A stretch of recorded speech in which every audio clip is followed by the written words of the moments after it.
दोस्तों वीडियो बहुत बड़ा है। अगर आप पूरा वीडियो नहीं देखना चाहते तो वीडियो के नीचे डिस्क्रिप्शन में जाएंगे, वहाँ मैंने इस वीडियो के सारे चैप्टर्स और वो चैप्टर कहाँ से शुरू हो रहे हैं वीडियो पे वो टाइम स्टैम्प पे लिख दिया है। आप जहाँ से पढ़ना चाहते हैं उस टाइम स्टैम्प पे क्लिक करेंगे तो वीडियो वहीं से शुरू हो जाएगा। ठीक है। आज का चैप्टर है अंधक का कंस को मुँह तोड़ उत्तर। दोस्तों मेरा चैनल का नाम है कुछ अलग कुछ रोचक। सर्च कीजिए ये नाम यूट्यूब पर और प्लेलिस्ट में जा करके रामायण महाभारत पुराण शुरुआत से पढ़ सकते हो, या फिर इस वीडियो के नीचे चैनल के नेम या पिक्चर पर भी क्लिक करके प्लेलिस्ट में जा सकते हो। बिशनपायन जी कहते हैं, जन्मेजय, यदुकुल के उन सभी श्रेष्ठ पुरुषों ने यदुकुल तिलक वसुदेव पर आक्षेप होता देख शीघ्र ही हाथों से अपने अपने कान बंद कर लिए। उन सबको ये निश्चय हो गया कि कंस की आयु समाप्त हो चली है। उसी समाज में वक्ताओं में श्रेष्ठ अंधक भी थे, जिनके मन में कंस से तनिक भी भय नहीं था। उन्होंने धैर्य से अपनी वाणी को विहार रहित रखते हुए कंस से ओजस्वी स्वर में कहा, बेटा, तुमने जो इतनी देर तक भाषण देने का कष्ट उठाया है, तुम्हारा ये परिश्रम मेरे मत में आदर या प्रशंसा के योग्य नहीं है। ये सर्वथा अनुचित है। श्रेष्ठ पुरुषों ने इसकी सदा निंदा की है। विशेषतः अपने बंधु बांधवों के प्रति ऐसा आक्षेप सर्वथा निंदित है। वीर, अब इस समय मैं जो कुछ कहता हूँ उसे ध्यान देकर सुनो। यदि तुम यादव नहीं हो या अपने को यादव नहीं मानते हो तो ये यदुवंशी तुम्हें जबरदस्ती यादव नहीं बना रहे हैं और ना बनाना चाहते हैं। तो दोस्तों वीडियो के नीचे लाल रंग का सब्सक्राइब लिखा हुआ है, उसको दबा के बेल आइकन ऑन कर लीजिए लेटेस्ट वीडियो अपडेट्स के लिए। वत्स, जिनके शासक तुम हो, वे विष्णुवंशी आदर और प्रशंसा के योग्य हो ही नहीं सकते।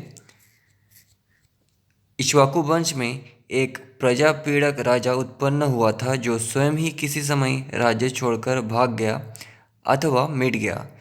इस यदुकुल में तुम भी वैसे ही जान पड़ते हो, अतः तुम्हारी भी वैसे ही दशा होने वाली है।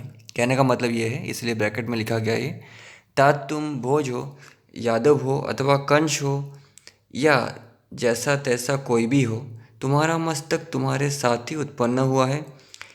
तुम उस पर बड़ी बड़ी जटाएं रखा लो या मूड़ मुड़ा लो। यदि तुम यादव रहना नहीं चाहते हो तो जो चाहो वही बन जाओ। मेरी दृष्टि में तो यह उग्रसेन शोचनीय है, जो हम लोगों में कुलांगार पैदा हो गया, और जिस दुर्जाति ने तुम्हारे जैसा बेटे को जन्म दिया। तात, मनीषी पुरुष अपने मुख से अपने गुणों का बखान नहीं करते हैं। दूसरे के द्वारा वर्णित या प्रशंसित हुए गुण ही सफल होते और अ, वेदार्य के तुल्य प्रामाणिक माने जाते हैं। भूमंडल में ये यदुवंश समस्त भूपालों के लिए निंदनीय बन गया, क्योंकि तुम्हारे समान कुलनाशक, मूर्ख और अविवेकी बालक इन यादवों का शासक है। तुमने निंदायुक्त वचनों को उत्तम मानकर जो यहाँ कहा है उनसे कोई कार्य तो सिद्ध नहीं हुआ, नहीं केवल तुम्हारे स्वरूप का स्पष्टीकरण हो गया। इन बातों से सब लोग ये जान गए कि तुम कितने ऊंचे हो। जो अहंकार रहित तथा महापुरुषों के लिए भी माननीय गुरुजन हैं, उन पर आक्षेप करना ब्रह्म हत्या के समान है। उसे करके कौन अपने लिए कल्याण की आशा कर सकता है। तात, वृद्ध पुरुष अग्नियों के समान आदरणीय तथा सेव्य होते हैं। उनका क्रोध आंतरिक साधनाओं से प्राप्त हुए लोगों को भी जलाकर भस्म कर सकता है। तात, जिसका आत्मा उन्नति के पथ पर अग्रसर है तथा जो जितेंद्रिय एवं विवेकशील विद्वान है, उस पुरुष को धर्म की गति का सदा ही अन्वेषण करना चाहिए। जैसे जल में मछली की गति अत्यंत सूक्ष्म या अव्यक्त होती है, उसी प्रकार धर्म की गति भी सूक्ष्म है। तुम तो केवल अहंकार वश यहाँ बैठे हुए अग्नि के समान तेजस्वी वृद्ध पुरुषों को अपनी मर्म भेदनी वाणी द्वारा पीड़ा दे रहे हो। जैसे मंत्र का उच्चारण किए बिना दी हुई आहुति व्यर्थ होती है, उसी प्रकार तुम्हारी ये आक्षेपपूर्ण बातें निष्फल है। वसुदेव ने अपने पुत्र की रक्षा के लिए जो कुछ किया है, उसके लिए जो तुम इन पर आक्षेप करते हो वह सब तुम्हारा मिथ्या प्रलाप है। उस विषय में कही गई तुम्हारी इन कायरतापूर्ण बातों की मैं निंदा करता हूँ। पुत्र क्रूर स्वभाव का हो जाए तो भी पिता उसके प्रति निष्ठुर नहीं हो सकता, क्योंकि पुत्र के लिए पिताओं को कितने ही कष्टदायिनी विपत्तियां झेलनी पड़ती है। यदि वसुदेव ने उस समय अपने शिशु पुत्र को उसकी रक्षा के लिए छिपा दिया था तो ये कोई अनुचित कर्म नहीं किया, यानी कृष्ण को जो छिपा दिया था। यदि तुम इसे ना करने योग्य बुरा कर्म मानते हो तो इस विषय में अपने पिता से ही पूछो। वसुदेव पर आक्षेप या यादव कुल की निंदा करके तुमने यहाँ यादव कुमारों के वैर जनित विष का ही उपार्जन किया है। यदि वसुदेव ने अपने पुत्र के प्राण बचाकर अनुचित कर्म किया है तो उग्रसेन ने शेषवावस्था में तुम्हें क्यों नहीं मार डाला था। पुत्र पूत नामक नरक से पितरों की रक्षा करता है, इसलिए धर्मज्ञ पुरुष पुत्र को पुत्र कहते हैं। श्री कृष्ण और नवयुवक संकर्षण यानी बलराम भी यादव ही हैं, किंतु तुमने उनके उत्पन्न होते ही उनसे बैर बांध लिया। बलराम का असली नाम संकर्षण ही है। फिर उन दोनों ने मन में बैर भाव को स्थान देकर तुमसे शत्रुता बांध ली है, अतः इस बैर भाव में प्रथम अपराध तुम्हारा ही है।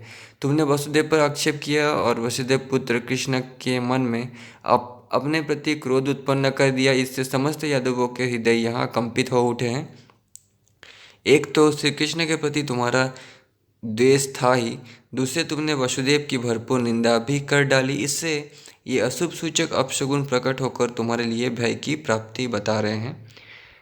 जब रात समाप्त हो रही हो उस समय सर्पों और बुरे स्वप्नों का दर्शन अत्यंत कष्टदायक होता है।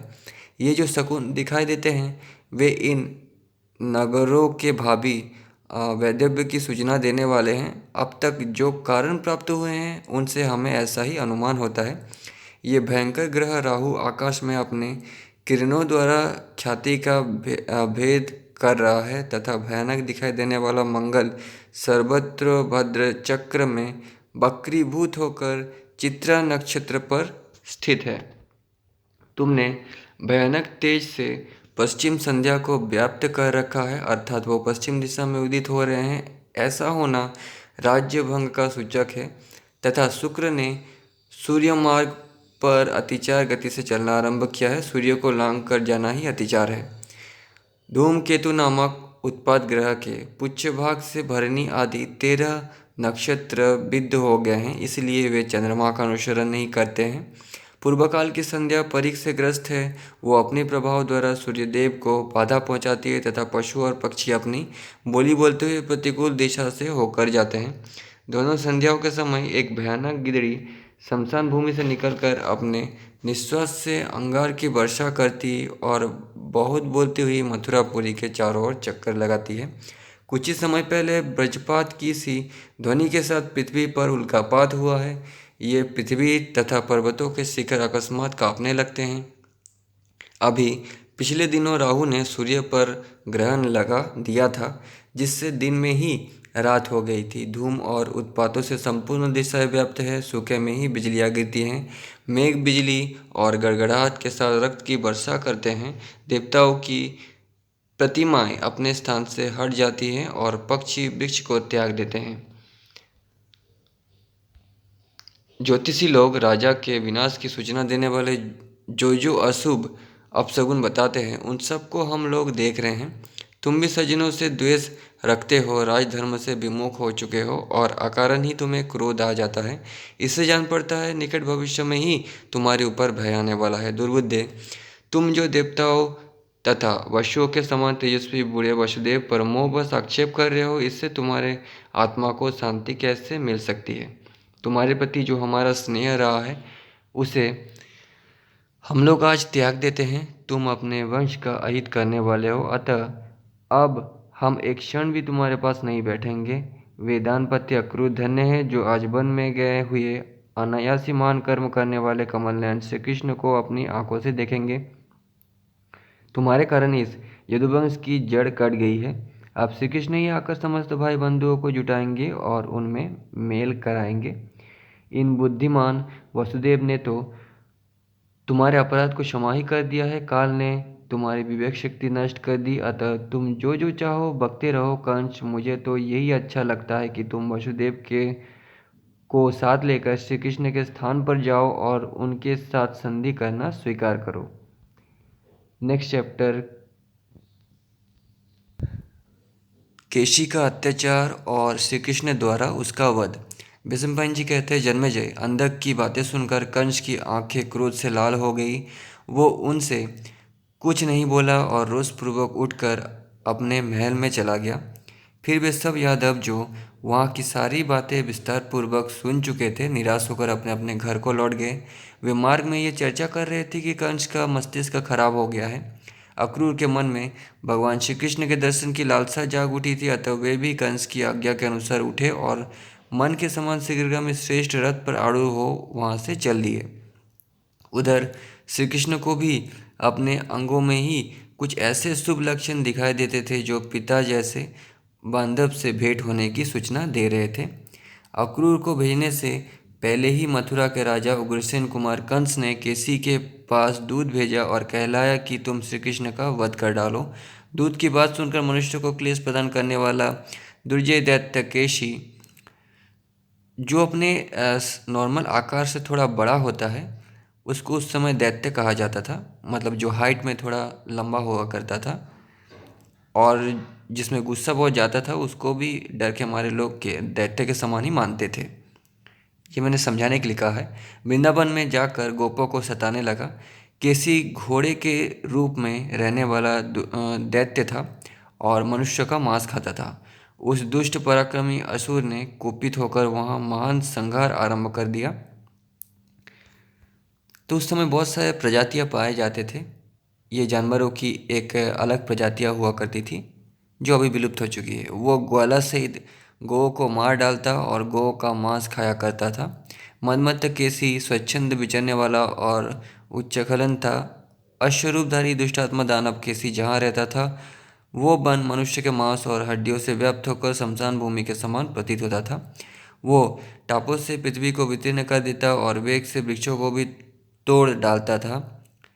हिंसते या हिनहिनाते समय प्रचंड वायु के कोलाहल से होड़ लगाता था और उछलकर आकाश को भी लांघ जाता था।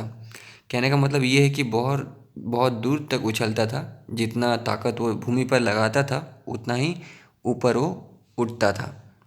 वो वन में विचरने वाला दुष्ट अश्व बहुत बड़ा और मतवाला था। उसके अयाल कुछ हिलते रहते थे। वो भयंकर दैत्य कंस के चरित्र का अनुसरण करने वाला था। समस्त गोपों को मार डालने की इच्छा से वो उस पापाचारी अश्वरूपधारी दैत्य ने वो सारा वन मनुष्य से सुना कर दिया था। उस दुराचारी ने वो विशाल वन दूषित कर डाला था। वन से ही जीवन निर्वाह करने वाले मनुष्य और गोधन भी कभी उस वन का सेवन नहीं करते थे। मद के कारण वो सदाचार से भ्रष्ट हो चुका था और अधिकतर मनुष्य के ही मांस खाता था। उसके निवास स्थान में होकर जो रास्ता जाता था उसे उसने अगम्य बना दिया था। एक समय मनुष्य के शब्द का अनुसरण करता हुआ केसी क्रोध में भरकर वृंदावन के भीतर गोपों की बस्ती में गया। उस समय उस पर काल सवार था। उसे देखते ही गोप और गोपांगनाएं शिशुओं को साथ लेकर भागी और करुण क्रंदन करते हुए जगत के रक्षक अपने स्वामी श्री कृष्ण की शरण में आ पहुंची। गोपांगनाओं के रोदन और गोपों के क्रंदन से द्रवित होकर श्री कृष्ण ने उन्हें अभय कर दिया। फिर वे केसी पर टूट पड़े। केसी भी अपनी गर्दन ऊपर उठाए खींचता हुआ बड़े बेग से श्री कृष्ण की ओर चला। उस समय वो दांत दिखाता हुआ आंखें फाड़ फाड़ कर उनकी ओर देख रहा था। उस अश्वरूपधारी दानव केशी को अपनी ओर आते देख भगवान श्री कृष्ण उसका सामना करने के लिए आगे बढ़े, मानो श्याम मेघ चंद्रमा की ओर जा रहा हो। श्री कृष्ण को किसी के निकट खड़ा हुआ देख उनके प्रति मनुष्य बुद्धि रखने वाले हितैषी गोप उनसे इस प्रकार बोले, तात श्री कृष्ण, तुम सहसा इस नीच अश्व के पास ना चले जाना, क्योंकि तुम अभी बालक हो और ये पापात्मा एक दुर्दर्श दैत्य है। तात, ये कंस का बाहर बिचरने वाला सहज प्राण है, बड़े बड़े अश्वराजों में उत्तम है। युद्ध में इन दानवों की समानता करने वाला कोई नहीं है। समस्त प्राणियों को त्रास देने वाला ये दैत्य घोड़ों में सबसे अधिक बलवान है। संपूर्ण भूतों में से किसी के लिए भी यह बद्ध नहीं है। पापाचार्यों में ये सबसे अग्रगण्य है। उपयुक्त बातें कहने वाले गोपों का वो कथन सुनकर शत्रुसूदन भगवान मधुसूदन ने केसी के साथ युद्ध के लिए विचार किया। तदनंतर वो अश्व दाएं बाएं चक्कर काटता हुआ अपने दोनों पैरों से क्रोधपूर्वक वृक्षों को तोड़ने लगा। उसके लंबे अयाल वाले मुख और घने केसों से ढके हुए कंधे पर जो मेघों की लहरों के समान बलिया चमड़ों के सिकुड़ने से बनी हुई रेखाएं थी। वे क्रोध जनित पसीना टपकाने लगी। वो अपने मुख से पैदा हुआ धूल मिश्रित फेन की वर्षा करने लगा, मानो हेमंत ऋतु में चंद्रमा आकाश में कुआसा गिरा रहे हो। भरतनंदन, उसने अपने हिसने के साथ निकलते हुए जलकणों तथा मुख से गिरते हुए फेनों द्वारा कमल नयन श्री कृष्ण को नहला दिया। अपनी टापों से उठकर फैली हुई धूल से, जो मुलेठी के चूर्ण की भांति कुछ कुछ पीले रंग की थी, उस घोड़े ने श्री कृष्ण के मस्तक के बालों को कुछ लाल सा कर दिया। किसी के पैर वहाँ उछल कूद मचा रहे थे। वो अपनी टापों से पृथ्वी को खोदता, दांतों को पिसता हुआ श्री कृष्ण की ओर दौड़ा। अश्वों में श्रेष्ठ केसी श्री कृष्ण के साथ उलझ गया। उसने अपने दोनों आगे वाले पैरों से उनकी छाती में प्रहार किया। उस बलवान दानव ने अगल बगल से भी बारंबार अपनी टाप चलाई और अमित तेजस्वी श्री कृष्ण पर घोर प्रहार किया। तीखी दाढ़ी जिसके आयु थी, उस भयानक मुख के द्वारा रोष में भरे हुए उस घोड़े ने श्री कृष्ण की भुजा के अग्र भाग को दांत गड़ाकर घायल कर दिया। लंबे लंबे आयाल से सुशोभित केसी श्री कृष्ण के साथ जूझता हुआ उसी तरह शोभा पाने लगा जैसे आकाश में अंशुमानी सूर्य मेघ के साथ उलझ गया हो। उस बलवान घोड़े का पराक्रम उसके क्रोध के कारण दूना बढ़ गया था। उसने श्री कृष्ण की छाती पर अपनी छाती से वेगपूर्वक चोट पहुंचाने का विचार किया। तब अमित पराक्रमी भगवान श्री कृष्ण ने भी कुपित होकर उस घमंडी दैत्य के मुख में अपनी एक बाँह को बहुत बड़ी करके डाल दिया। वो उनकी उस बाँह को अपने दांतों से चबाने और वितीर्ण करने में समर्थ न हो सका। उल्टे उसके दांत ही जड़ से उखड़ गए। साथ ही वो मुख से फेन सहित रक्त बमन करने लगा। उसके ओठ और गलफर फटकर दो दलों में विभक्त हो गए। स्नायु बंधन के ढीले हो जाने से केसी की आंखें फटकर बाहर निकल आई। उसके होठों का निचला भाग फटकर निकल गया। उस बाँस से अभिष्ट होने के कारण उसके फटे हुए दोनों नेत्रों से रक्त बहने लगा। उसके कान भी उखड़कर गिर पड़े तथा चेतना नष्ट हो गई। उस अवस्था में केसी बार बार छटपटाने लगा। वो बार बार पैरों को उछलने और मल मूत्र छोड़ने लगा। उसका एक एक अंग और रोम रोम खिन्न हो उठा था। अंत में वो थक गया और उसके पैर निश्चेष्ट हो गए। केसी के मुख में लगे हुई श्री कृष्ण की वो बाँह उसके मुखमंडल से आधी आवेष्टित सी होकर वर्षा काल में आधे चंद्रमा की किरणों से घिरे हुए बादल के समान शोभा पाती थी। तो कृष्ण ने अभी अ, उस दानव पर प्रहार भी नहीं किया है। श्री कृष्ण से सटे हुए केसी का शरीर शांत हो गया था। उस समय वो उसी तरह शोभा पा रहा था जैसे प्रभात काल में अस्ताचल के शिखर पर पहुंचा हुआ चंद्रमा थक कर मेरु का आश्रय लेने पर सुशोभित होता है। श्री कृष्ण की भुजाओं से टकराकर केसी के सारे दांत मुख से बाहर गिर पड़े। वे ऐसे प्रतीत होते थे मानो शरद ऋतु के जल शून्य श्वेत बादलों के टुकड़े बिखरे हुए हों। जब केसी भली भांति शांत हो गया, तब अनायास ही महान कर्म करने वाले श्री कृष्ण ने अपनी बाँह को बहुत बड़ी करके उस दैत्य के शरीर को बलपूर्वक बीच से चीर डाला।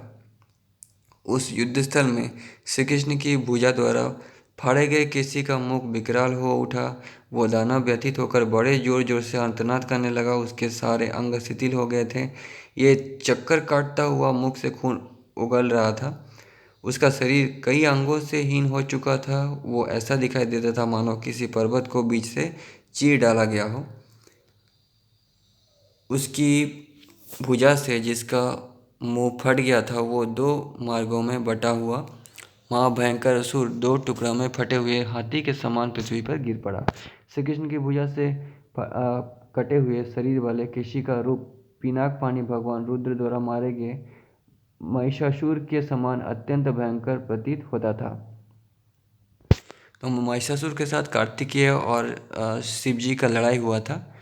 ठीक है, तो शिव जी ने और कार्तिकेय ने ही मारा था। यहाँ पर भी यही लिखा हुआ है। यहाँ पर भी दुर्गा माँ का नाम नहीं है।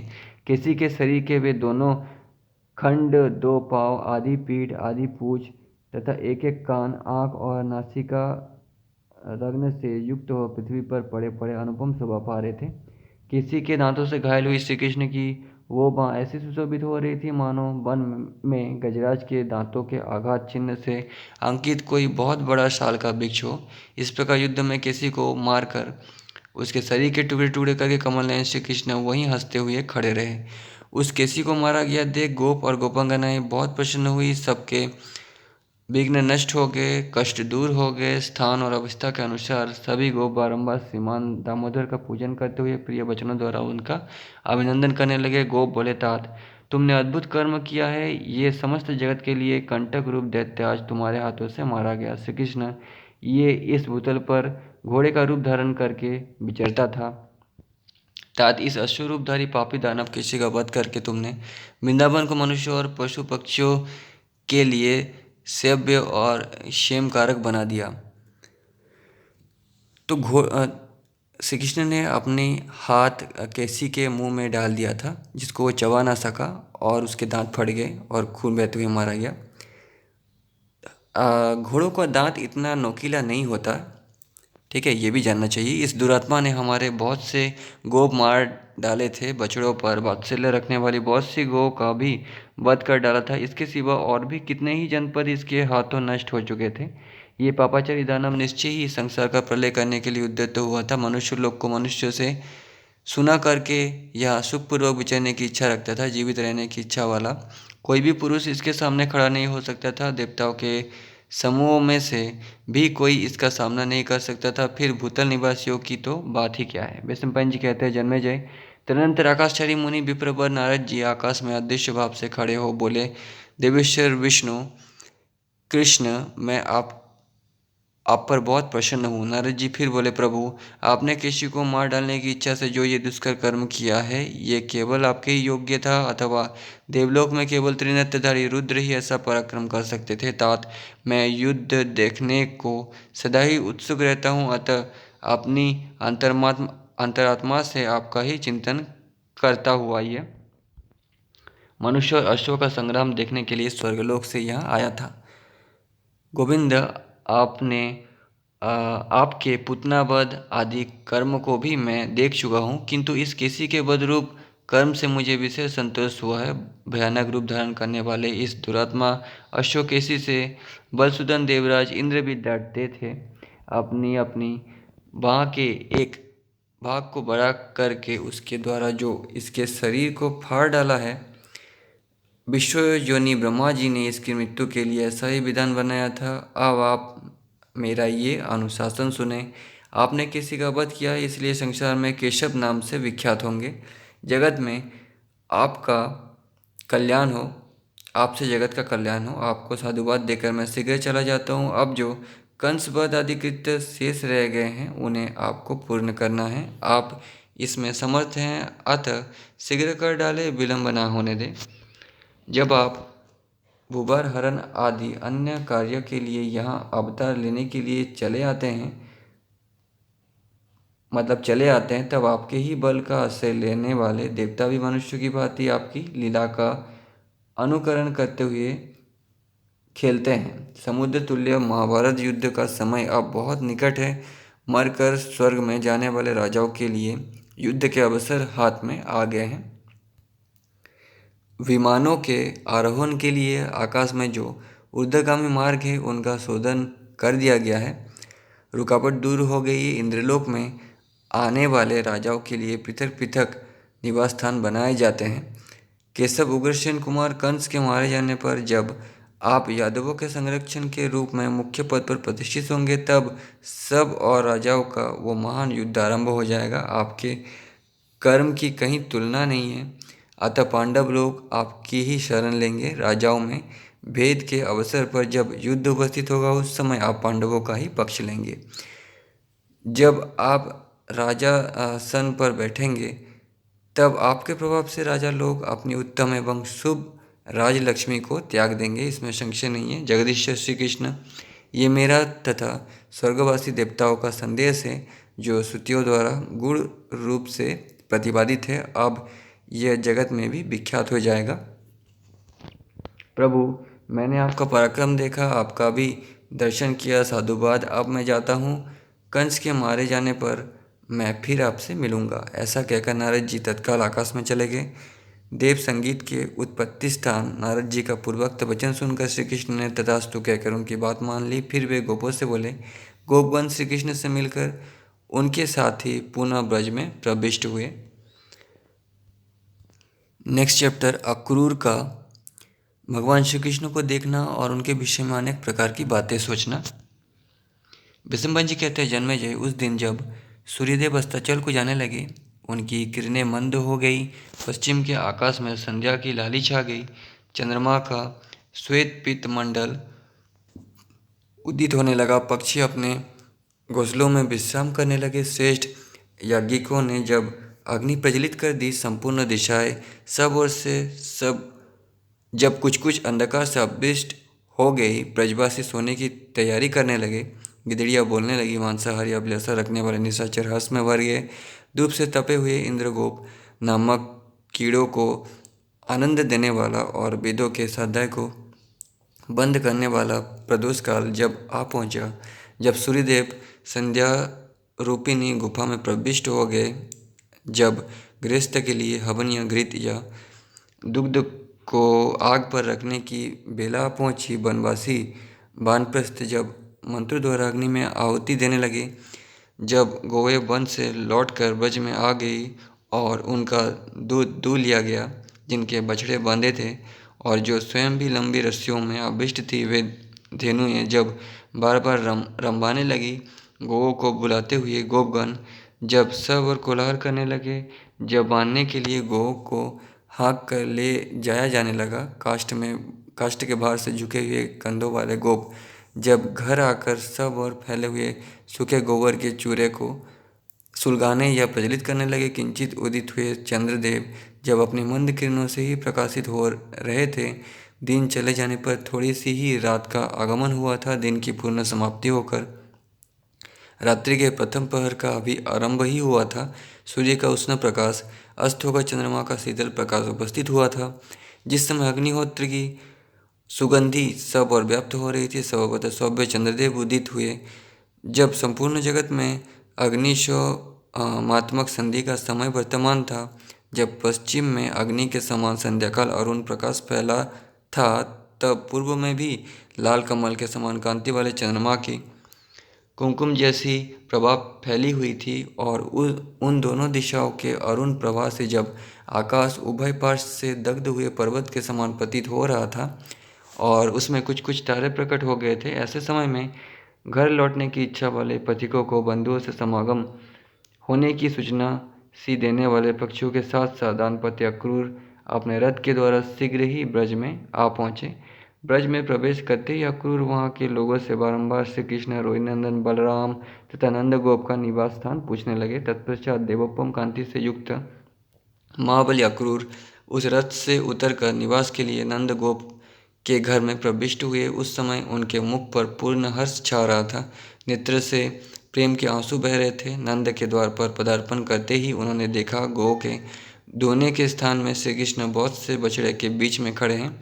वे ऐसे जान पड़ते थे मानो बछड़ों सहित सांड खड़ा हो। उन्हें देखते ही धर्मज्ञ अक्रूर हर्ष भरी गदगद वाणी द्वारा बोले, तात केशव, यहाँ आओ। कुछ ही वर्ष पहले जिन्हें शेषवावस्था में उत्तान सोते देख सुना था, उन्हीं श्री कृष्ण को पुनः अनुपम स्वभाव से संपन्न अव्यक्त यौवन अवस्था में देखकर अक्रूर उनकी बुरी बुरी प्रशंसा करने लगे। यही वे सिंह और बाघ के समान पराक्रमी कमल नयन श्री कृष्ण दिखाई देते हैं, जिनकी अंग कांति जल से भरी हुई जलधर की भांति श्याम है और शरीर की ऊंचाई श्रेष्ठ पर्वत के समान प्रतीत होती है। इनका श्रीवत्स विभूषित वक्षस्थल युद्ध में अजेय है और भुजाओं में शत्रु का संहार करने और भुजाएं शत्रु का संहार करने में कुशल है। इन भुजाओं तथा वक्षस्थल से इनके श्री विग्रह की बड़ी शोभा हो रही है। यही वे मूर्तिमान रहस्यात्मा पुरुषोत्तम है, जो इस संसार की अग्र पूजा पाने के प्रथम अधिकारी हैं। ये भगवान विष्णु ही यहाँ गोप वेश धारण करके प्रकट हुए हैं। इनकी रोमावली ऊपर की ओर उठी हुई और परम पवित्र है, अर्थात ये प्रेमी भक्तों को देखते ही रोमांचित हो उठते हैं। तो मतलब अक्रूर ने किसी से सुना होगा कि भगवान विष्णु के अवतार श्री कृष्ण, वही श्री कृष्ण के देखते ही उनको ऐसा याद आया, शायद यही है वो जिस पर किरीट धारण करने का चिन्ह है तथा यहाँ छत्राकार कांति प्रकाशित हो रही है उस मस्तक से, और उत्तम कुंडल पहनने योग्य दोनों कानों से ये विभूषित हो रहे हैं। हार पहनने योग्य ऊंची और चौड़ी छाती से तथा गोलाकार दो विशाल भुजाओं से इनकी बड़ी शोभा हो रही है। इनका शिव विग्रह उस यौवन और पौगंड अवस्था की संधि में पहुंचा हुआ है जहां कामदेव को आश्रय मिलता है। ये विग्रह सहस्त्र स्त्रियों द्वारा परिचर्या प्राप्त होने योग्य है।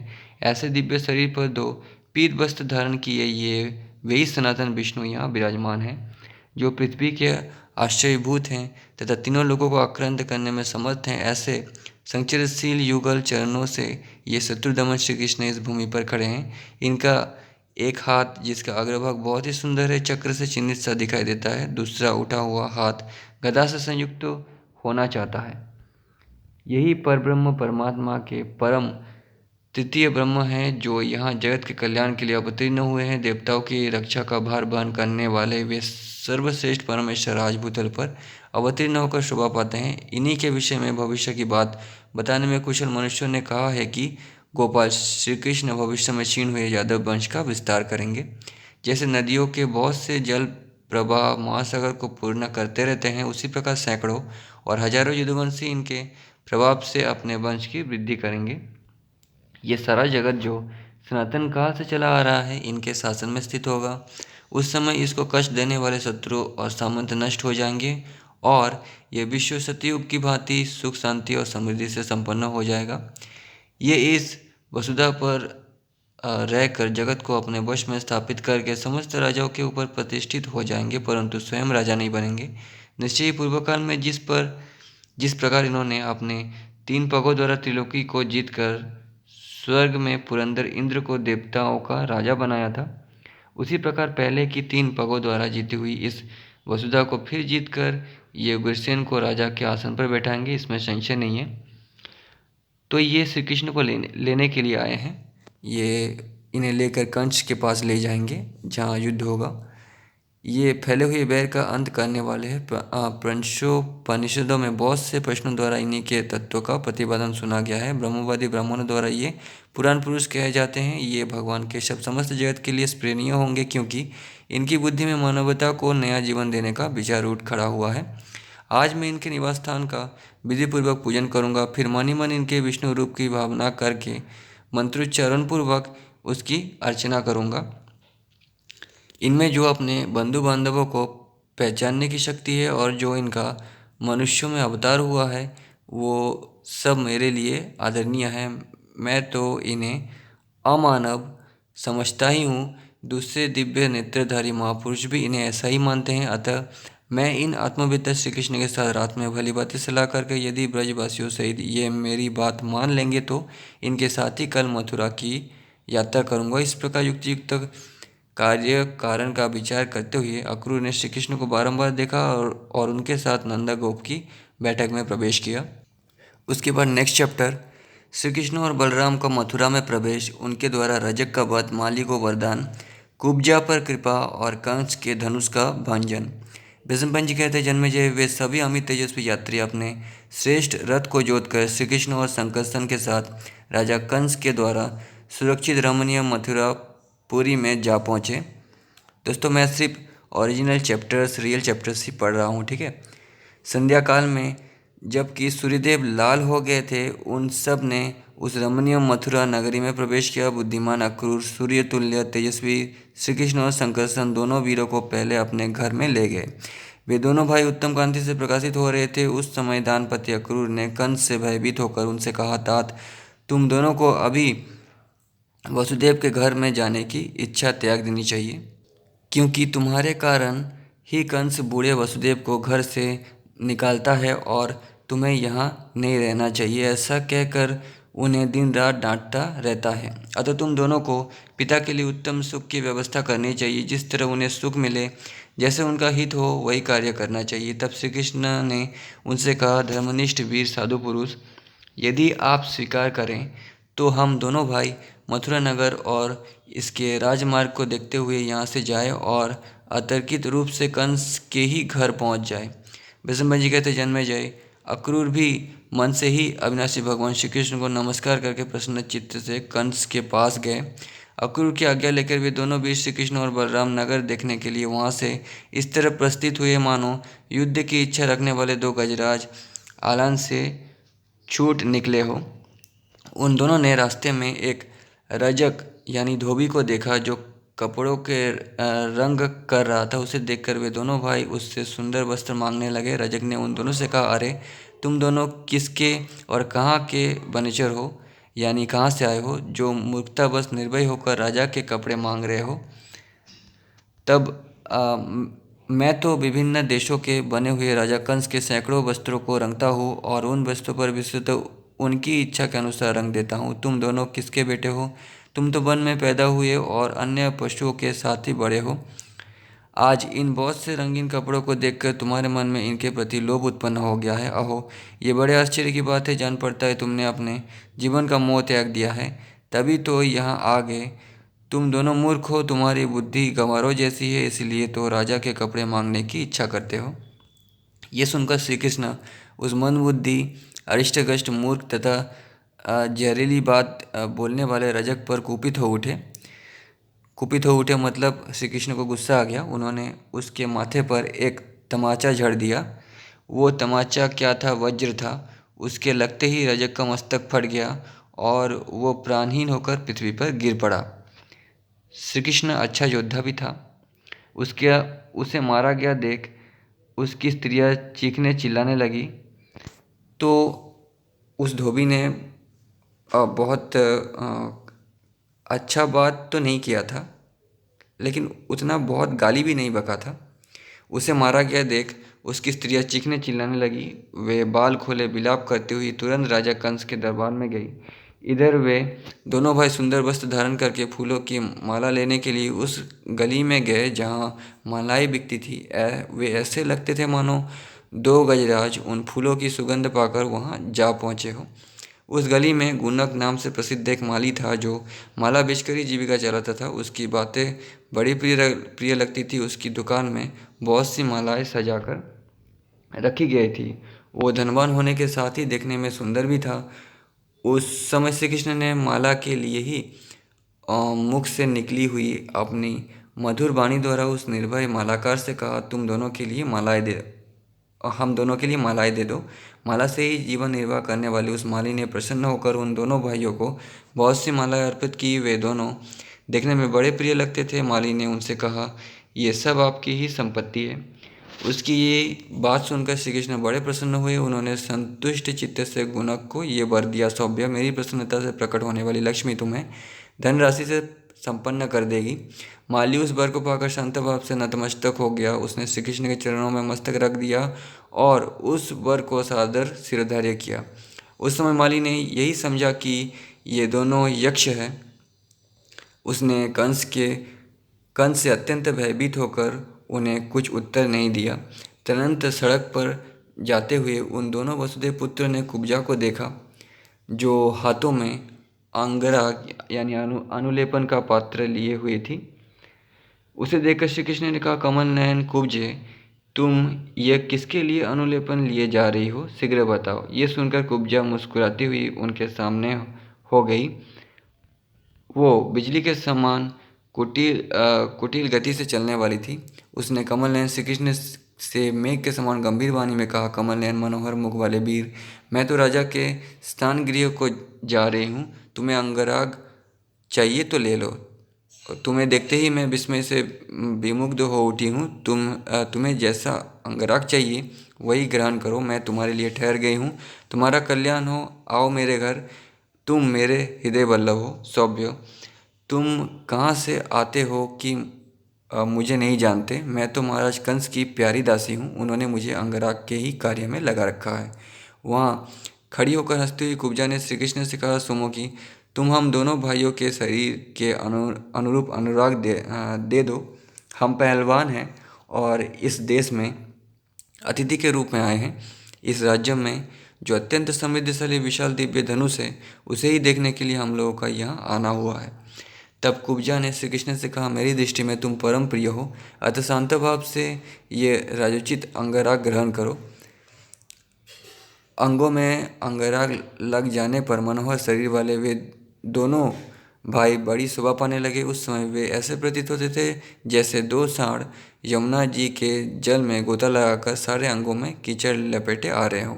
तदनंतर लीला विधि को जानने वाले श्री कृष्ण ने अपने हाथ की दो उंगलियों से कुब्जा के कुबड़ के मध्य भाग में धीरे से दबाया। मेरा कुबड़ बैठ गया, ऐसा जानकर सुंदर एवं उन्नत अंगों वाली कुब्जा पवित्र मुस्कान से सुशोभित हो हंसने लगी। तो कुबड़ जो था वो बहुत ज़्यादा या बहुत भयानक नहीं था, मतलब थोड़ी सी झुकी हुई थी, जिसने कृष्ण ने अपने शरीर के बल से ठीक कर दिया। उसके स्तन प्रांत उभर कर ऊंचे हो गए और वो सीधी लकड़ी पर चढ़ी हुई लता के समान शोभा पाने लगी। फिर तो मतवाली सी होकर वो श्री कृष्ण से प्रेम पूर्वक बोली, प्रियतम, अब तुम कहाँ जाओगे? मैंने तुम्हें रोक लिया, यही रहो और मुझे अंगीकार करो या स्वीकार करो। ये सुनकर उन्हें हंसी आ गई। फिर तो वे अविनाशी बंधु एक दूसरे की ओर देखते हुए ताली पीट पीट कर जोर जोर से हंसने लगे। कुब्जा के कानों ने उन दोनों भाइयों के गुण विस्तार पूर्वक सुने थे। श्री कृष्ण ने मुस्कुराते हुए काम पीड़ित कुब्जा को वहीं छोड़ दिया और उससे छूटकर वे दोनों बंधु राजभवन में प्रविष्ट हुए। ब्रज में बड़े होकर गोप वेश से विभूषित हुए उन दोनों वीरों ने जब उस राजभवन में प्रवेश किया, उस समय उनकी प्रत्येक चेष्टा गुप्त रूप से होती थी। दोस्तों, काम पीड़ित का मतलब तो आप जानते ही हैं। काम का मतलब होता है डिज़ायर या श्री कृष्ण को पाने की इच्छा। शारीरिक संबंध भी हो सकता है। अभी उनके मुख का भाव भी ऐसा गुड़ था कि उससे आंतरिक चेष्टा का पता नहीं लगता था। हिमालय के वन में उत्पन्न हुए दो मदमस्त सिंहों के समान वे दोनों बालक वहाँ धनुषशाला में जा पहुँचे। उस समय वहाँ उनके पहुँचने की संभावना किसी को नहीं थी। वे वहाँ रखे हुए विशाल धनुष को, जो पुष्पमाला से विभूषित था, देखना चाहते थे। अतः उन दोनों वीरों ने उस समय शस्त्रागार के संरक्षक से पूछा, राजा कंस के धनुष की रक्षा करने वाले अस्त्र संरक्षक, तुम हम दोनों की बातें सुनो। सौभ्य, जिसका ये उत्सव होने जा रहा है, वो धनुष कौन सा है? यदि तुम्हारी इच्छा हो तो कंस के इस उत्सव का जो प्रधान निमित्त है, उस धनुष का हमें दर्शन कराओ। उसने उन दोनों भाइयों को वो खम्भ जैसा मोटा धनुष दिखा दिया। उस धनुष पर प्रत्यंचा चढ़ाना या उसे तोड़ना इंद्र से संपूर्ण देवताओं के लिए भी असंभव था। हर बात पे इंद्र और संपूर्ण देवता के लिए असंभव था। इंद्र जैसा, मतलब कहने का मतलब ये है कि वो धनुष बहुत ही विशाल और बहुत भारी था, यही कहने का मतलब था। लेकिन श्री कृष्ण के पराक्रम को समझाने के लिए इंद्र और देवताओं का नाम लेना जरूरी था, क्योंकि देवताओं की प्रशंसा करना ये धर्म है, ये फर्ज है। पराक्रमी कमलनयन श्री कृष्ण ने प्रसन्न चित्त से दोनों हाथों द्वारा उस धनुष को उठाकर तोला। दैत्यों द्वारा पूजित हुए उस धनुष को इच्छानुसार तोलकर बलवान श्री कृष्ण ने कई बार उसको झुकाया और उसके ऊपर प्रत्यंचा चढ़ाई। श्री कृष्ण के द्वारा बहुत अधिक झुका दिए जाने के कारण वो पुष्पहारों से विभूषित सर्पाकार धनुष बीच से टूटकर दो भागों में विभक्त हो गया। उस शेष धनुष को तोड़कर श्री कृष्ण तथा वे नवयुवक शंकर संसिग्धतापूर्वक कदम बढ़ाते हुए बड़े वेग से उस भवन से बाहर निकल गए। उस धनुष के टूटने से जो धड़ाका हुआ, वो सहसा उड़ी हुई प्रचंड आंधी के समान गंभीर घोष करने वाला था। उससे सारा अंतपुर कांप उठा और संपूर्ण दिशाओं में वो आवाज़ गूंज उठी। शस्त्रागार से निकलकर दोनों भाई ब्रज से आए हुए गोपों के निकट चले गए।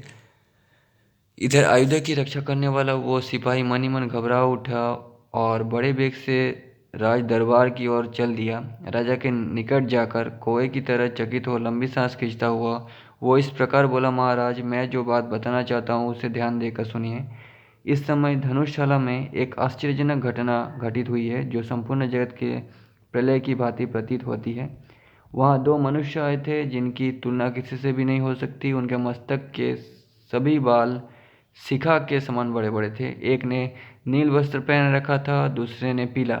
एक ने अंगों में पीला अनुराग था, तो दूसरे के अंगों में श्वेत। वे दोनों इच्छानुसार वेश धारण करने में कुशल थे। सहसा अंतपुर में घुस आए और किसी को पता न चला।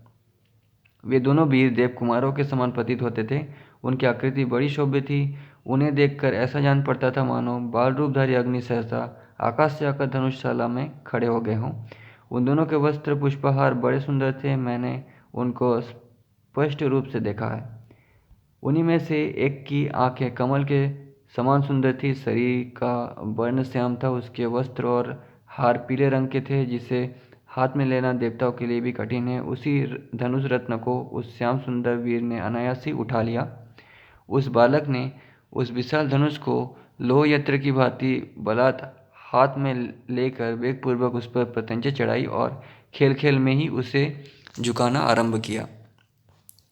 तो दोस्तों, इंसान के शरीर में या इंसान के मन में जो भी कुछ खास बातें आते हैं वो पिछले जन्म से ही आती हैं। पिछले जन्म में नर और नारायण दो ऋषि तब से जो शक्ति प्राप्त किए थे वही इस जन्म में काम आ रहा है। ठीक है। नारायण ऋषि और नर ऋषि जो थे, नारायण ऋषि का दूसरा जन्म है श्री कृष्ण और नर ऋषि का दूसरा जन्म है अर्जुन। और वे दोनों पिछले जन्म में भगवान विष्णु के ही स्वरूप थे, भगवान विष्णु का ही रूप थे। उन बाहुशाली वीर के खींचने पर वो बाण से ही धनुष मुट्ठी पकड़ने की जगह से धड़ाके के साथ टूटकर दो टुक हो गया। धनुष टूटने की आवाज़ से धरती हिलने लगी, सूर्य की प्रभा फीकी पड़ गई और आकाश घूमता सा प्रतीत होने लगा। वो महान अद्भुत दृश्य देखकर मैं अत्यंत विस्मय में पड़ गया और भयदायक शत्रु की ओर से भय प्राप्त होने की आशंका से आपको ये समाचार बताने के लिए यहाँ आ गया। महाराज, मैं नहीं जानता वे दोनों अमित पराक्रमी वीर कौन थे। उनमें से एक तो कैलाश पर्वत के समान श्वेत वर्ण का था और दूसरा अंजनगिरी के समान श्याम। हाथी बांधने के खंबे की भांति अत्यंत सुदृढ़ उस धनुष रत्न को तोड़कर वो अमित पराक्रमी वीर अपने सहायक के साथ ही वायु के समान तीव्र गति का आश्रय ले वहाँ से निकल गया। नरेश्वर, न जाने वो कौन था जो धनुष के दो टुकड़े करके चला गया। कंस को सब बातें विस्तार पूर्वक विदित थी। उसने धनुष भंग का समाचार सुनते ही शस्त्र रक्षकों को विदा कर दिया और स्वयं अपने उत्तम भवन में प्रवेश किया।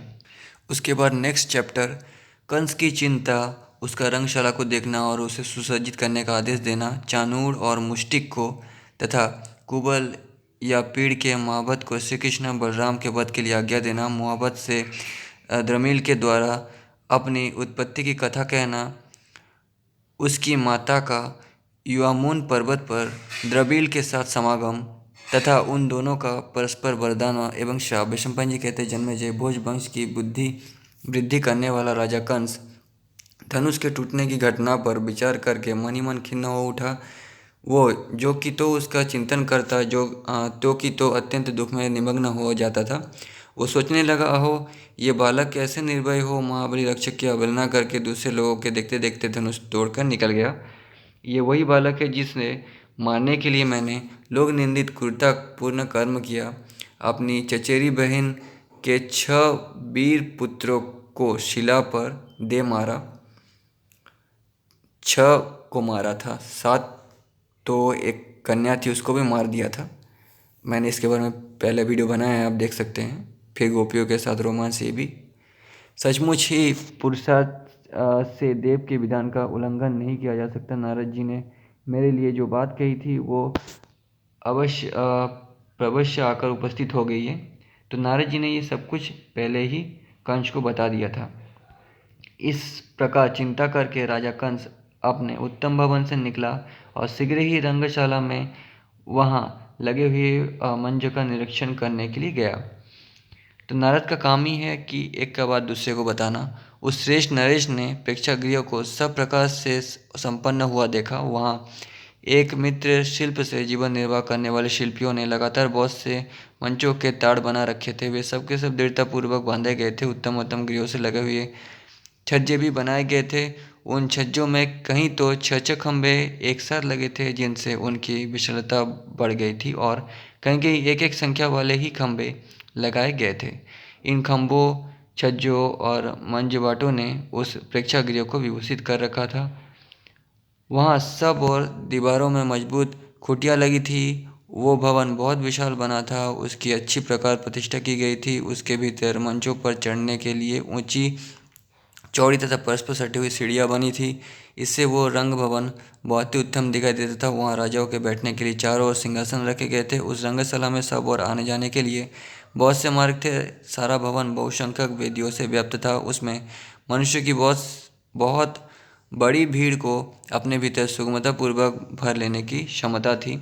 बुद्धिमान कंस ने उस रंग भवन को सब प्रकार से सजा हुआ देख कार्यकर्ता को इस प्रकार आज्ञा दी, कल सवेरे यहाँ के मंच बाटों, छज्जों और गलियों को चित्र मालाओं और पताकाओं से सजा दिया जाए। सुगंधित जल छिड़क कर इन सब को सुवासित किया जाए।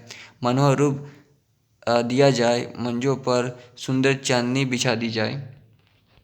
अखाड़े में गोपमय चूर्ण के अधिक से अधिक ढेर बिछा दिया जाए, जिससे उनकी कमी ना पड़े। जगह जगह शोभा के लिए सुंदर पर्दे लगा दिए जाए। उनके अनुरूप खंभे खड़े किए जाए जो भूमि में खूब गहराई तक गड़े हो। क्रमशः पानकुंभ स्थापित की जाए।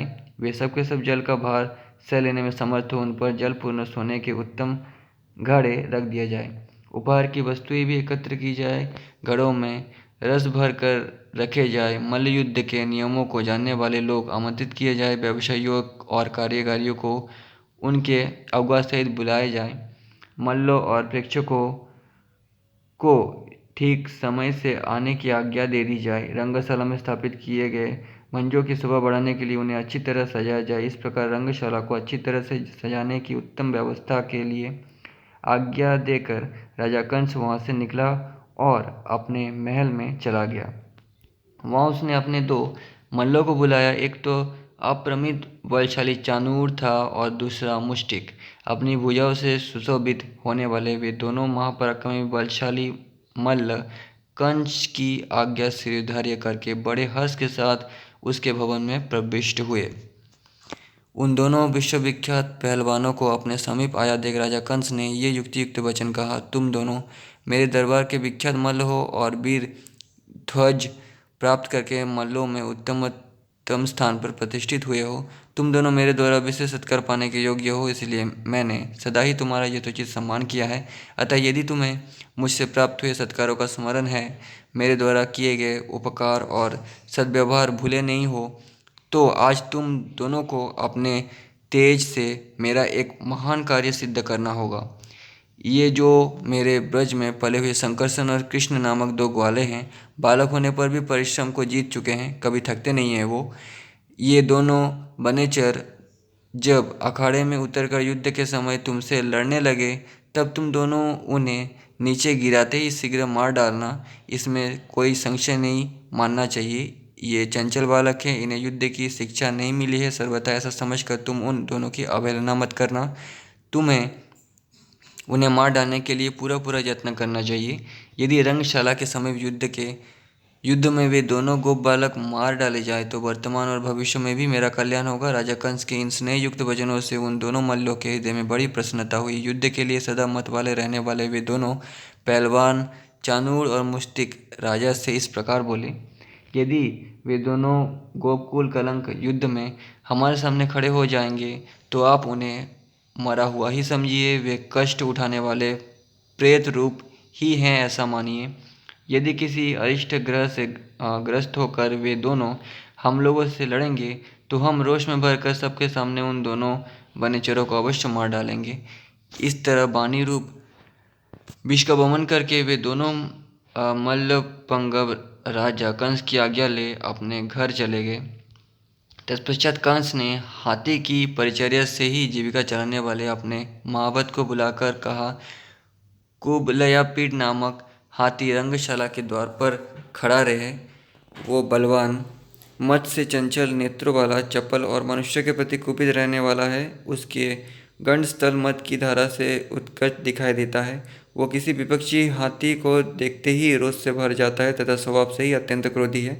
वसुदेव के जो वन में रहने वाले वीर पुत्र हैं, वे यदि द्वार पर आ जाए तो तुम उनके ऊपर उस हाथी को हाँक देना, जिससे वही उनकी जीवन लीला समाप्त हो जाए। मैं चाहता हूँ कि गोष्ठ में जीने वाले उन दोनों मद बालकों को तुम्हारे और गजराज कुबलया पीड़ के द्वारा रंगशाला के द्वार पर धराशायी किया हुआ देखूं।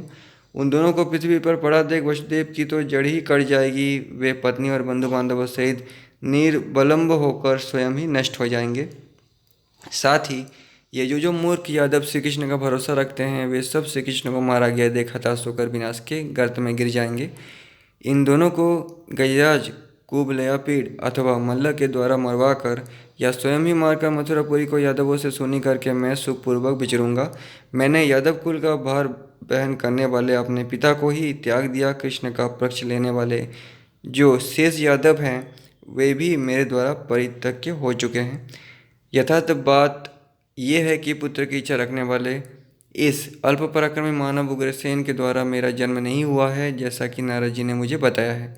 महावत ने पूछा, राजन, पूर्व काल में देवर्षि नारद ने कैसी बात बताई थी शत्रुघ्न? ये तो मैंने आपके मुख से बड़े आश्चर्य की बात सुनी है। यदि आपके पिता उग्रसेन नहीं हैं, तो उनके बिना दूसरे से आपका जन्म कैसे हुआ है? महाराज, आपकी माता ने ये कैसा कुत्सित कर्म किया?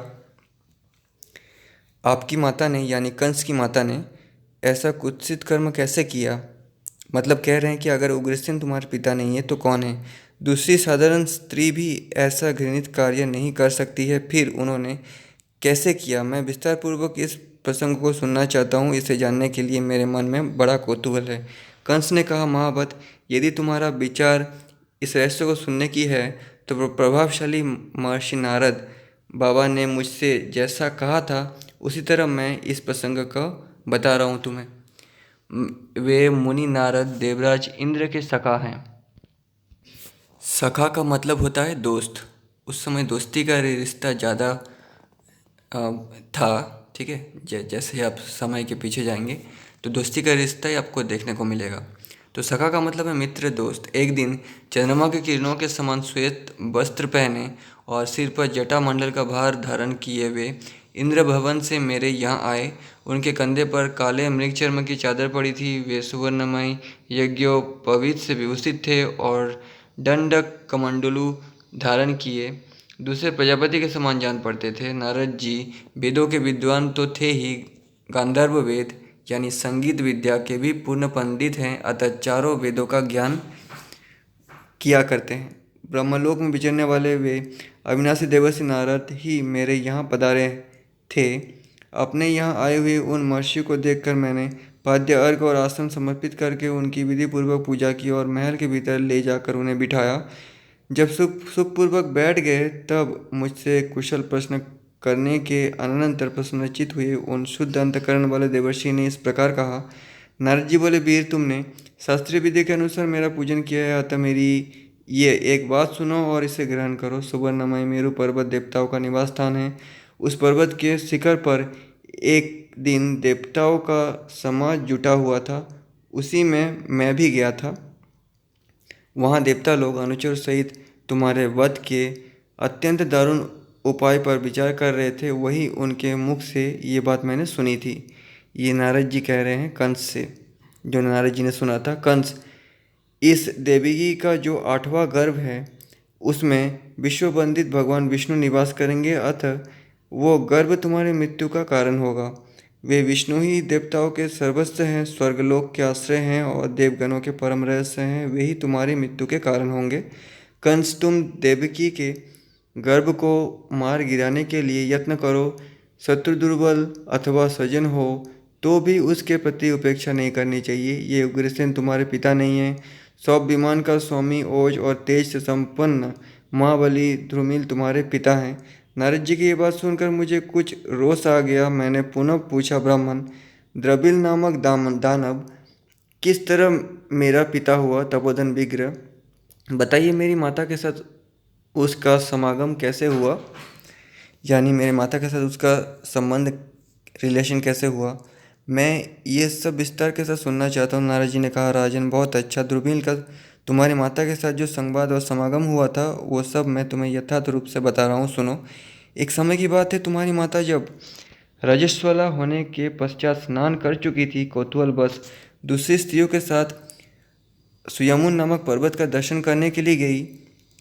ये कंस की माँ के बारे में कह रहे हैं। वो वहाँ पर्वत के रमणीय शिखरों पर जो मनोहर वृक्षों से सुशोभित थे विचरने लगी। उसने वहाँ की कंदराओं में तथा नदियों के तटों पर भी भ्रमण किया। वहाँ उसे कानों को सुख देने वाले कुछ ऐसी बातें सुनने को मिली जो कामोद्दीपन करने वाली थी। वे बातें किन्नरों के गाए हुए गीतों के रूप में उपलब्ध होने के कारण बड़ी मधुर प्रतीत होती थी और प्रतिध्वनि से सब और गूंजती रहती थी। मयूरी की मधुर केकाध्वनि तथा बिंगमों के कलरवों को निरंतर सुनती हुई तुम्हारी माता के मन में स्त्री धर्म यानी पुरुष के साथ सहवास की रुचि जागृत हो उठी। मतलब उस गाने को सुनते ही वो कंस की माता रोमांटिक हो गई और किसी पुरुष के साथ शारीरिक संबंध बनाने का इच्छा हुआ। उस समय गलत बात नहीं थी, ठीक है, क्योंकि उस समय आप लोग, एक बात मैं बता देता हूँ, पहले की कहानी जब भी पढ़िएगा ना, अभी का जितना दिमाग है, अभी का जितना सोच है ना, उसको अलग कर रखिएगा। मन को और दिमाग को पूरा खाली कर दीजिएगा। जैसे एक बच्चे का दिमाग होता है खाली, उसी तरह खाली कर दीजिएगा, तभी आप पढ़िएगा, ठीक है। तो मैं ऐसा ही करके पढ़ता हूँ। तो कंस की माता के मन में डिज़ायर पैदा हुई, इच्छा। इसी बीच में वन श्रेणियों से निकलकर फूलों की सुगंध से भरी हुई मनोरम वायु चलने लगी जो काम भाव को जगाने वाली थी। खिले हुए कदमों पर भ्रमर छाए हुए थे जो उनके आभूषणों से जान पड़ते थे। वायु के झांके खाकर और निरंतर गिरती हुई जलधाराओं से मूर्छित से होकर वे कदम्ब अधिकाधिक गंध छोड़ने लगी। मधुत मध्य को जगाने वाले नाग केसर अपने फूलों की वर्षा कर रहे थे। पुष्पों में कंटक धारण करने वाले नीप दीप के समान प्रकाशित हो रहे थे। नई नई घासों से ढकी और वीर बहुटी से विभूषित हुई वसुधा नवयुवती नारी के समान मानो रजस्वला रूप धारण किए हुई थी। ऐसे समय में सौ विमान का अधिपति ध्रुमिल नामक दीप्तिमान दानव भावी देवयोग से विधाता द्वारा प्रेरित होकर वहां आ पहुंचा।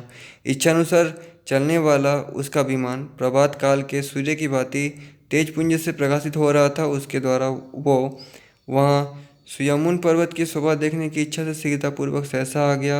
मन से भी तीव्र गति वाले उस विमान द्वारा आकाश मार्ग से इच्छानुसार चलने वाला वो दानव पर्वतराज सुयामुन पर आकर उस श्रेष्ठ रथ से नीचे उतरा। शत्रुओं के रथ को तोड़ डालने वाले उस विमान को उस पर्वत के उपवन में खड़ा करके वो विमान चालक के साथ पर्वत शिखर पर विचरण करने लगा। तो मैंने रामायण महाभारत कई जगह पर पढ़े हैं कि जो भी पृथ्वी में आते थे विमान में ही आते थे। उन दोनों ने वहाँ बहुत से वन और कानन देखे। वहाँ की वनस्थली नंदक वन के समान सभी ऋतुओं के गुणों से संपन्न थी। वे दोनों उस पर्वत के शिखरों पर कंदराओं में और नदियों के किनारे किनारे घूमने लगे।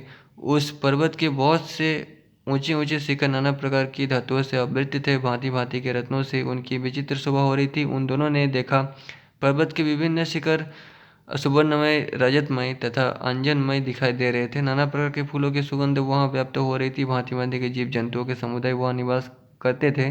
अनेक प्रकार के पक्षी अपने कलरवों से उन शिखरों को कोलाहलपूर्ण कर रहे थे। भांति भांति के पुष्प और फलों से संपन्न वृक्ष वहाँ लहला रहे थे। नाना प्रकार की औषधि से संयुक्त उन शिखरों पर ऋषि और सिद्ध पुरुष निवास करते थे। विद्याधर, किन्नर, रीछ, बानर, राक्षस, सिंह, बाघ, बराह, भैंसे, सौरभ, खरगोश, सिमर यानी हिरण की जाति का मृग विशेष, चमरी गाय, बरासिंघा, हाथी, यक्ष, निशाचर तथा ऐसे ही नाना प्रकार की जातियों के प्राणियों को देखता हुआ वो दानव उस उत्तम पर्वत पर भ्रमण करने लगा, घूमने लगा। इसी समय उस दानवराज ने दूर से ही उग्रसेन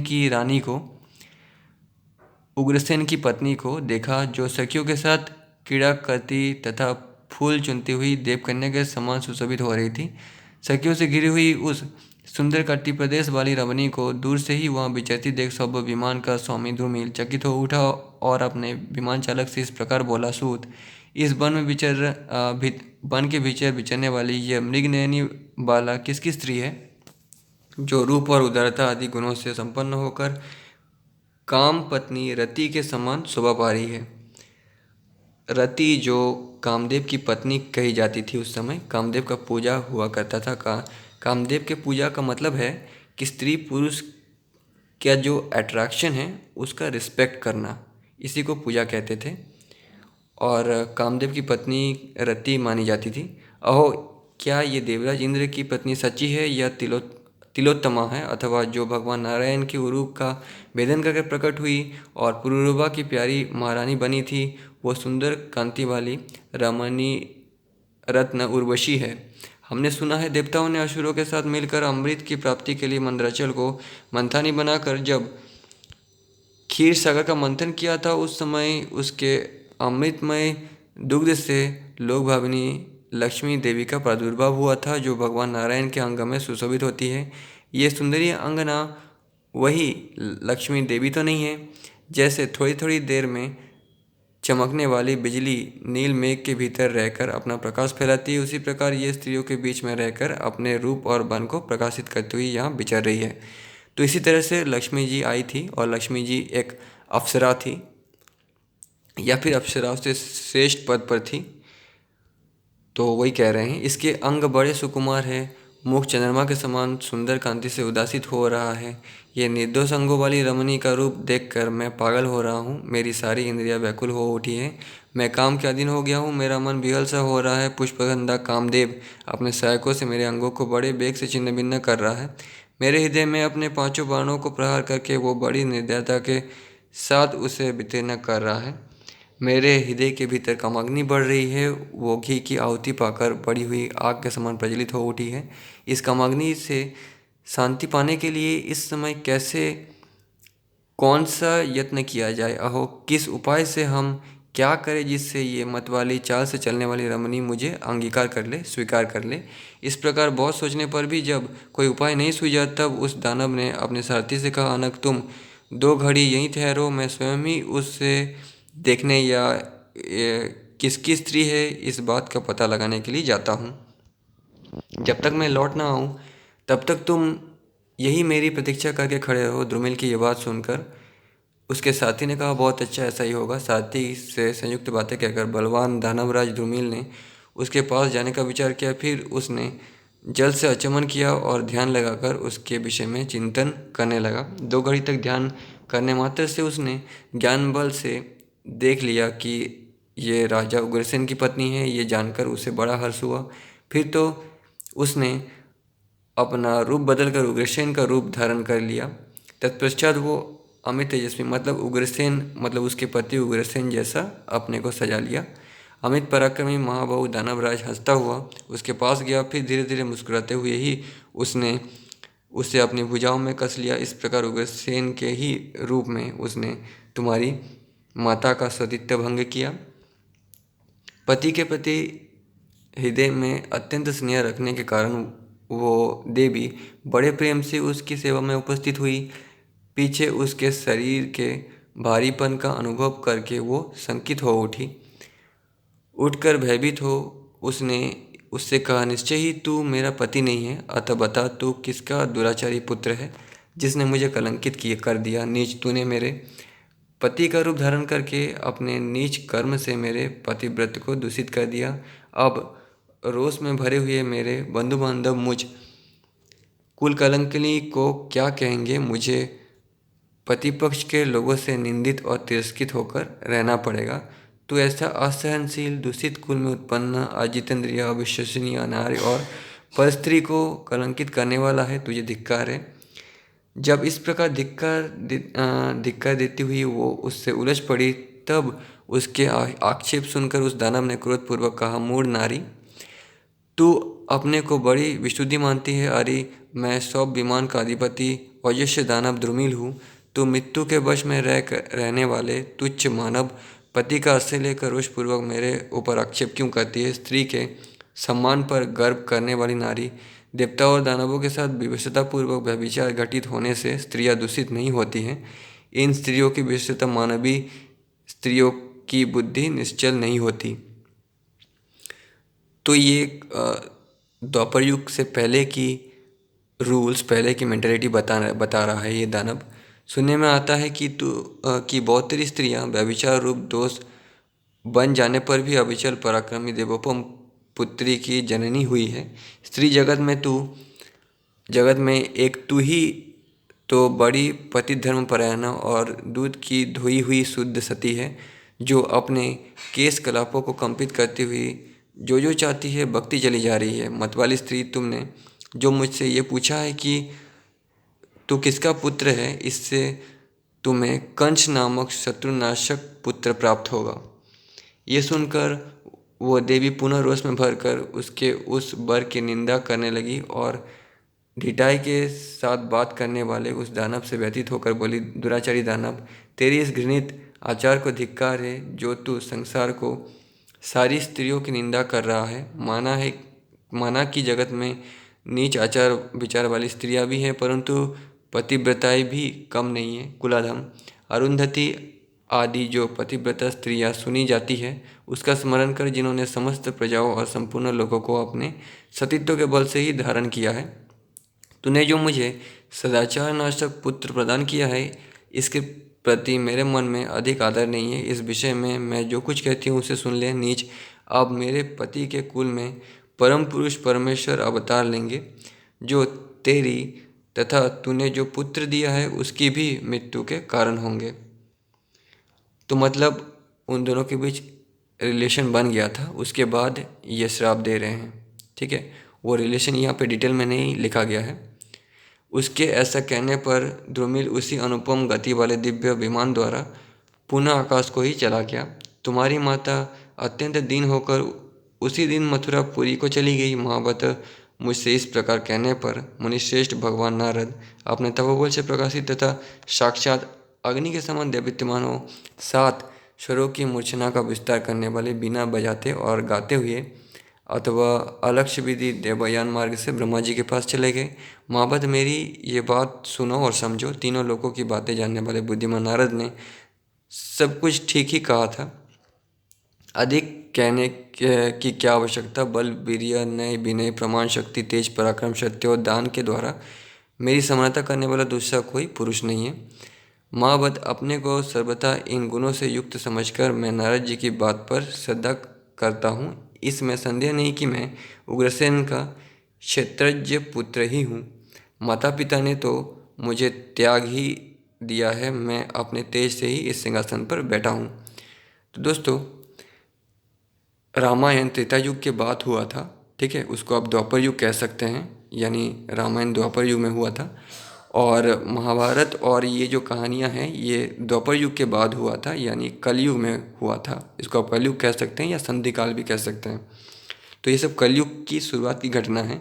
माता पिता ने तो मुझे त्याग ही दिया है, मैं अपने तेज से ही इस सिंहासन पर बैठा हूँ। मेरे माता पिता तथा विशेषतः सभी बंधु बांधव मुझसे द्वेष रखते हैं।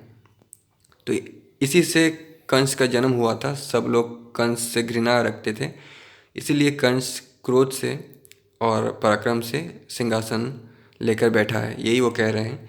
ये सभी बाण यादव श्री कृष्ण के मोक्ष पक्ष में मिल गए हैं, अतः मैं इन दोनों गोकुल कलंकों को हाथी के द्वारा मरवा कर इन यादवों का भी वध कर डालूंगा। अतः महावत, तुम जाओ, कुबलयापीड़ हाथी पर आरूढ़ हो, अंकुशमाला और तोमर लिए रंगशाला के द्वार पर दृढ़तापूर्वक डट जाओ, विलंब न करो। लोग जो कटु वचन कहते हैं, लोगों को धिक्कारते हैं, अपनाते नहीं हैं, इसी से मन में दुर्भावना पैदा होती है और इसी से लोग विलन बनते हैं। इसीलिए कंस भी ऐसा ही हुआ था, यही उन्होंने कहा है। नेक्स्ट चैप्टर, नागरिकों से भरी हुई रंगशाला में मंचों और प्रेक्षागृहों की शोभा, कंस और मल्लों का आगमन, श्री कृष्ण और बलराम का रंग द्वार पर पदार्पण, कुबलयापीड़, महावत और हाथी के पादरक्षकों का वध और दोनों बंधुओं का रंगस्थल में प्रवेश। वीडियो बहुत बड़ा है, आज की वीडियो पे इतना ही। ये चैप्टर नेक्स्ट वीडियो पे पढ़ेंगे यहाँ से।